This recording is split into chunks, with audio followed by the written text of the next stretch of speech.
Baru-baru ini beredar sebuah video yang menunjukkan seorang bapak mencurahkan unek-uneknya kepada para anak baru gede di Citayam Fashion Week viral di media sosial.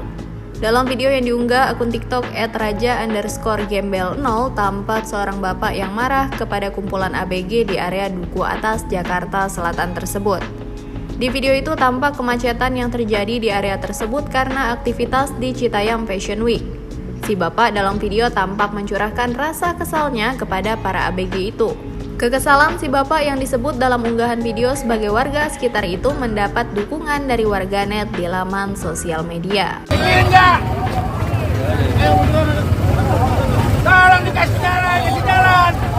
Kasihan warga sini jadi korban.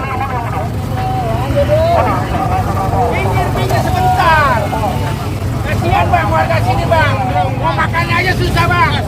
Mau keluar rumah sini aja susah bang. Tolong perhatiin bang.